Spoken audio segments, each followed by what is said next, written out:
Saksi ang social media sa lantarang pamamahiya nitong si Judy sa 2 taon niya ng karelasyon na si Carlo.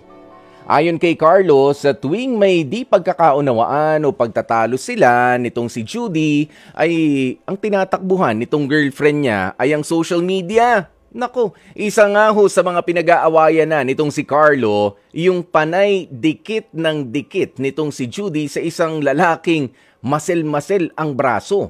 Ha? Pero si Judy, wala naman daw mali siya yun dahil friend. Okay, friend. Friend lang naman daw ang turingan nila nitong lalaking si Mr. Muscles sa isa't isa. Ayan, pero sa sama ng loob syempre nitong boyfriend na si Carlo, naging option niya na rin o pumapasok na nga rin sa isipan niya na tapusin na ang 2 taong relasyon niya sa kanyang jowa na OA kung mag-post sa social media. Aba, naku, kausapin na nga po natin, 27 years old mula sa Quezon City, si Carlo. Carlo, magandang tanghali sa iyo, pare. Magandang tanghali po. Carlo, ito bang si Judy ay very active pa rin magpasa hanggang ngayon sa social media? Opo. Ano-ano ba yung mga ginagamit niya na mga platform? FB po. FB. Madalas po FB. Madalas sa FB. Iyan ba si Judy naka-follow na sa amin dito sa 92.3? Ha? Dapat naka-follow sa amin. Tignan mo nga. Pakitignan nga, pakisilip. Ha? Teka po. Ay, teka po. Sige, tignan nga natin. Dapat. Tignan mo, i-follow muna dito sa 92.3, ha? Para sa mga balitaan, para sa ganitong klase ng programa. Okay. Ayan, pero ang sinasabi mo nga dito ay takbuhan niya itong social media. Bakit? Malalayo ba ang mga kaibigan itong si Judy? Wala ba siya nakasama na personal, na mga kagrupo niya? Kuya, meron naman din po siya mga kaibigan. Karamihan din po, babae. Kaso, ako rin po nagtataka, nag-iisip din kung ba't niya ginagawang, kailangan pa sa social media siya magsabi, ilagay, sabihin kung ano yung mga nararamdaman niya, kung ano yung gusto niya sabihin sa akin. Papalam niya pa sa maraming tao. Okay, sige. So, ang siste pala, itong si Judy, kapag ka may tampo sa'yo, yung tipong itinatag ka pa niya, Carlo? Hindi lang po ako. Minsan pa po kasama yung family ko. Yung family. Sige nga, bigyan mo nga kami ng sample ng mga ipinopost niya kapag ka may tampuhan kayo. Pagka may tampuhan lang kayo, tsaka siya ganito. Sasabihin niyo po, meron po akong natatandang isang post niya na tinag niya po yung pinsan ko na sinabihan niya po na bakit ganito yung pinsan mo? It means ako na bakit ganyan yung pinsan mo? Napaka-unfair. Lagi nila akong sinasaktan. Lagi nilang, may kasama daw akong babae, gano'n. Pero ang totoo, siya naman talaga yung dapat na sabihan ng gano'n eh. At hindi private message ito hindi sa messenger. Doon talaga sa, anong tawag mo dyan? Doon sa pinaka-page niya. Opo. Nandun. So, yung mga kaibigan niya, mga friends niya, makikita na yon na may issue, may something. At anong sinasabi naman ng mga nakikisawsaw? Ayun po. Yung madalas po nating madalas po nating nababasa, mga bashers. Na hindi naman alam kung ano talaga yung pinakapunot dulo. Ayun, may mga nagre-react na. Ano yung mga sinasabi ng mga magagaling na mga mag-react? Pero wala naman din po akong magawa. Ano yung sinasabi sa'yo? Grabe ka naman. Kay Judy. Ba't mo siya sinasaktan ng ganyan? 2 taon na kayo, pero bakit ganyan ang gali mo? Kawawa naman yung babae. Dami-daming lalaking deserve niya. Mga ganun. Naku po. Oo, ibig sabihin one-sided lang. Binuburan niya ba yung mga post na ganyan kapag ka nagkakaayos na kayo o hindi? Binubura naman din po. Kaso, minsan po, tatagalan din kasi, alam niyo na po, babae. lalo na malakas ang toyo. Hindi pa kayo yun nga, naging takbuhan niya ang social media. So, ito yung mga klase ng tao. Si Judy ay kabilang doon sa konting kibot ay nakapost sa social media. Ito ba yung hindi naman kaya siya nandun na sa estado na halimbawa, wag naman sana, no? Pero ilang beses na tayo nakita ko lang, na mga nag-viral. May sunog sa kanila pero naka-live sa social media, imbis na gamitin yung phone para ipantawag ng bumbero o kung sino mga nakakaalam, pero nagla-live, nagpo-post, ganyan. Tapos may picture pa, naalala ko nun si nanay. Oo, may pa-picture pa na naka Pero ganyan siya, ganyang klase. Itong si Judy, naka-report sa social media lahat ng mga pangyayari. Ay, gusto maging celebrity. Ganun ba? Opo. Okay. Hirap po paniwalaan pero ganun po talaga. Oo. Pero sige, eto, puntahan na natin yung sinasabi mo na meron kayo ngayong pinag-aawayan na panay ang dikit nitong girlfriend mo doon sa lalaking masel-masel ang braso. Ano ba yung lalaking yan? Baka naman manikin lang yan. Baka tao ba talaga yan? Opo, tao po. Di ko din po kasi bakit dikit siya ng dikit sa lalaking yan? Nakakasira ng mood, kuya. Sino ba yun? Sino ba yung lalaking yun? Kilala mo? Hindi po. Pero sabi niya, friends lang daw sila. Nakita mo ba talaga magkaibigan lang sila nun? Nung una po, naniniwala ako, okay lang na, friend lang sila, okay lang yan. Pero, habang tumatagal po, 2 years na po kami, halos 1 taon na rin sila magkakilala, pero parang naiilang na ako na bakit ganun siyang makisama, ganun siya dumikit sa lalaking yun. Samantalang sa akin, ano ba yung, baka wala kang masil-masil, baka katulad kita. Ha? Ayaw ba niya yung katulad natin na cuddly lang, hagabol, ganyan, pero hindi masil-masil? Ha? Carlo? Hello po. Ano? Pares lang. Hindi mo alam. Pero hindi gaano kalapit kapag Katulad din po kita.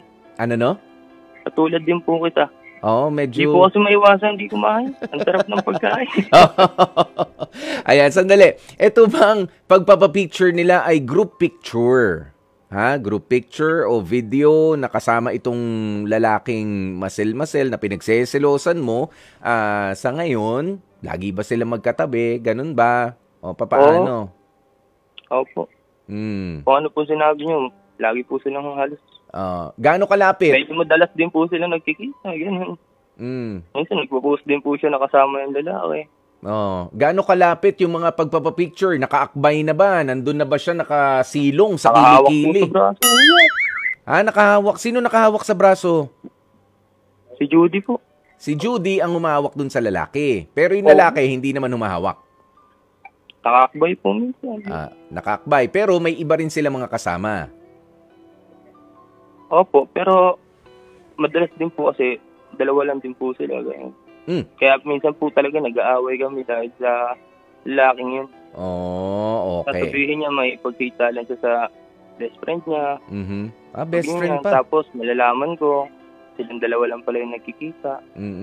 Pero sino kumukuha ng picture? Baka si best friend, taga-picture lang. Okay. Sandali. Eto, pakinggan muna natin. Ano bang astig advice nitong si Kaizel ng Quezon City? Baka meron siyang experience katulad sa mga partner na ganito. Alamin natin, Carlo, ha? Kaizel? Yes po. Ano bang astig advice mo para kay Carlo? Ang astig advice ko para kay Carlo, yun ay kung bawa ay ulit-ulit naman na ginagawa ni Judy yung mga ayaw niya sa kay Judy. Di pag gustong at kung hindi naman nadadaan sa usapan, usapin niya na po, maghiwalay na po kaysa naman po na ganyan na medyo negative na po, both sides po. Ayan, pinanggagalingan na ng gulo, no, Kaizel? Yes po. Oo, pinanggagalingan na ng gulo yung pakikipagkita nitong si Judy. Kausapin mo na.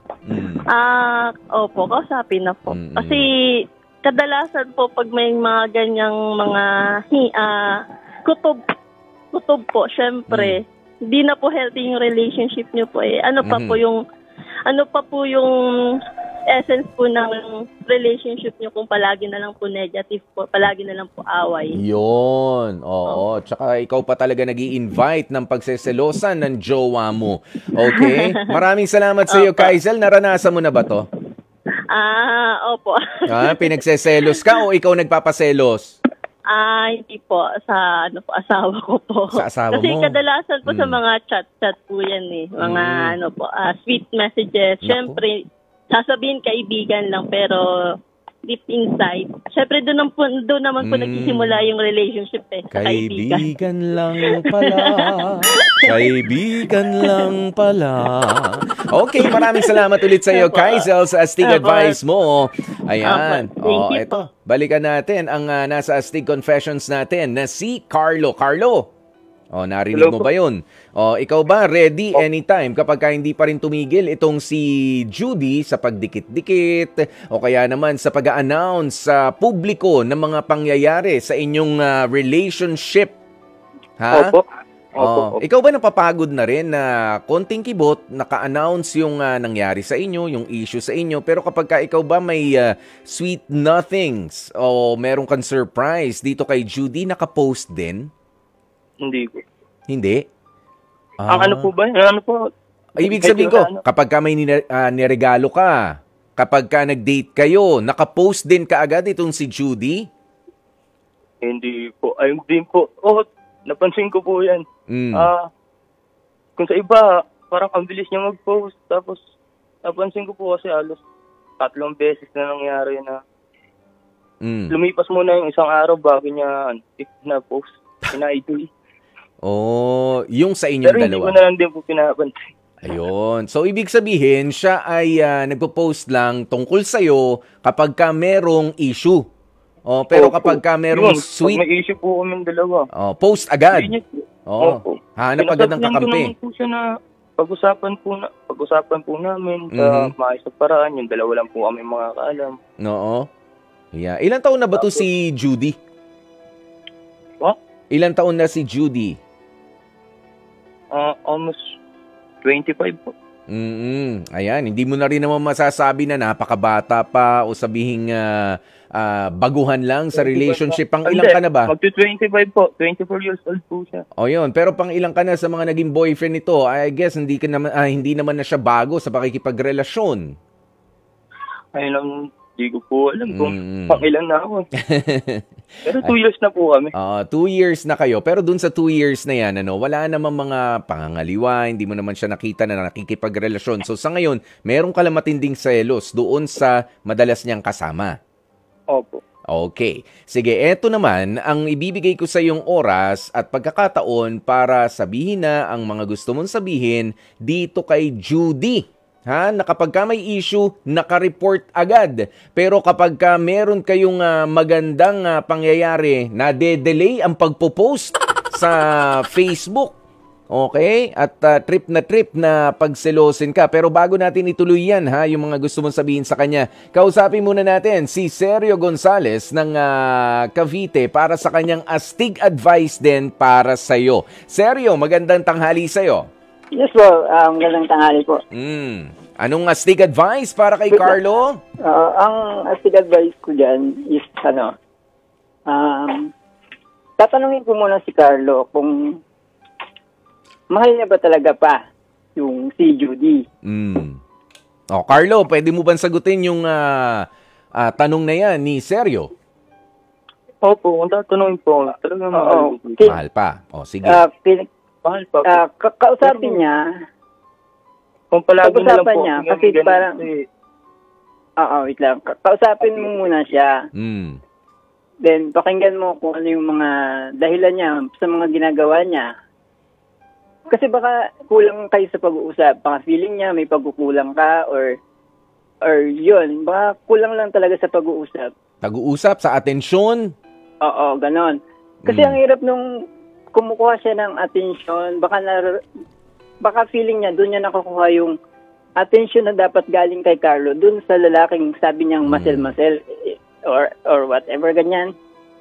Yan, mag-usap muna, then, doon mo malalaman kung ano yung sasabihin ng babae talaga. Kung mahirap kasing mag-decide ka ng iiwan mo agad, kung hindi mo naman alam yung rason na baka yung dahilan is galing din sa iyo kasi. Yun. Okay. Yun lang. Pero seryo, Yun sigurado kang hindi ikaw itong lalaking masel-masel na ito, ha? Sigurado. Kasi hindi. Friend ko po sa Facebook itong si Seryo. Matagal ko ng listener ito at masasabi ko hindi talaga siya yun. Hindi ho talaga. Sige. Maraming salamat sa iyong astig advice, Seryo, no? Oy, I miss you, Kuya Boy. I miss you too. At sana better ka na ngayon, ha, Seryo? Okay na ako. Yun, very good. Thank you. Okay, God bless you. Ayan, yan ang astig advice nitong si Seryo, Carlo. Di ba? Baka naman ikaw rin kasi kinukulang ka, kaya merong iba na pumupuno doon sa mga pagkukulang mo na magkasama kayo, lalabas kayo. Baka lagi ka namang absent. Baka ikaw yung boyfriend in absentia. Boyfriend ka nga pero hindi ka naman makita. Hindi po. Hindi naman. Lagi ko po siyang ina-update. Lagi ko siyang inaamusta. Kaso nga lang po talaga. Parang hindi na din po talaga tama yung nakikita ko sa kanilang dalawa na lalaki. Okay, sige. Kasi sasabihin ko po yun. Nasabi niya lang sa akin na kaibigan lang naman yun. Huwag kang masyadong malisosyo. Okay. Tapos kapag pinapaliwanag niya, bigla na agad siyang magagalit. Okay. Ito, alam mo may nagsabi si Anton. Magpo-post bigla, napatungkol na naman sa'yo, ganyan. Tungkol na naman po ito. Alam mo, para sa mga katulad nitong si Carlo at si Judy, ito, sabi ni Antonio Maypa. Ayan, sabi ni Antonio Maypa, don't Facebook your problem. Face your problem. Sino ba si Antonio Maypa? Ayan. Comment. Isa sa, don't Facebook your problem. Yung iba kasi nakapost agad yung problema, face your problem. Diba? Hanapan ng solusyon. Ang problema, sabi mo kay Judy, turuan mo siya, Judy, ang problema mo sa akin. Huwag ka na maghanap ng sagot sa Facebook. Andito ko. Andito sa face mo. Face to face tayo. Diba? Ganoon yun. Ito pa, merong, ano yung nasa baba niyan? Okay. Ito na muna. Ibigay na muna natin ang pagkakataon para kay Carlo na magbigay ng mensahe kay Judy. Sabihin mo na ang lahat, Carlo, dito kay Judy. Okay, go ahead. Judy, almost 2 years na rin tayo sa relasyon. Wala tayong anak. Hindi din tayo live-in. Kaya siguro, kung hindi ka magbabago, at di mo iiwasan yung lalaki yun, siguro, mas magandang tapusin na lang din natin. Kasi napapansin ko parang nagiging isip bata ka na rin. Habang tumatagal. Yun lang po. Iyon. Ba't parang natawa ka pa rin sa sinabi mo, Carlo? Ha? O naiiyak ka? Naluluha na nga po. Naluluha. Parang naluluha na itinawa na lang bigla, ano? Pero hindi, totoo yan. Naluluha po tayo mga lalaki. Ayan, nilalabanan yung lungkot. Ayan, pero ang astig lesson naman natin dito, no, mga kapatid, sa kwento ni Carlo, talagang merong isang partner na dapat ay natututong umintindi, iintindi hanggang kakayanin. Pero kapag hindi na at kapus na rin doon sa PC, teka lang rin naman. You slow down also. Lalo na kung ikaw ay sinasabihan naman. Carlo, tama, sinasabihan mo naman, pinapaalalahanan mo si Judy. Nagsiselos na ako dyan sa kasama mo. Sino ba yan? Pinanggagalingan na palagi ng awayan. Kahit friend mo pa siya or merong, kahit friend mo lang, walang mali siya. Pero kung issue na at nakakasira na, parang anay po yan na sumisira sa relasyon ninyo ng partner mo, hindi na tama. Kailangan naman dumistansya ka na. At kung talaga mahal mo ang partner mo, Judy, kung mahal mo talaga si Carlo, makikinig ka rin naman. Ha? Kahit pa nga walang mali siya sa'yo yung pakikipagkaibigan mo dyan sa ibang lalaki o sa ibang tao. At isa pa na ating astig lesson dito. Tama yung sinabi kanina ni Antonio Maypa, don't Facebook your problem, face your problems. Okay? Tama po yun. Bago nyo i-post, isipan ng solusyon o kaya kausapin na yung tao na merong issue sa'yo. Kay boyfriend mo yan, kay nanay mo, kay kuya mo, kay ate mo. Kasi nakakahiya. Nakakahiya. Sumasama yung imahe ng ibang tao nang dahil sa kalokohan mo. Di ba? Yun lang yun para ka namamahiya na rin yan sa iba. Kaya naman maraming salamat sa iyo, Carlo, ayan, sa pagsisiwalat sa amin at sa pagbabahagi ng inyong pinagdaraanan, and hopefully, makapag-decide na nga rin itong si Judy kung ano ba talaga yung mas mahalaga, yung pag-post niya o si Carlo na 2 years niyang nakasama. Ang sagot ay na kay Judy Carlo. Pero maganda na pag-usapan ninyo ng mahinahon parehas. Okay?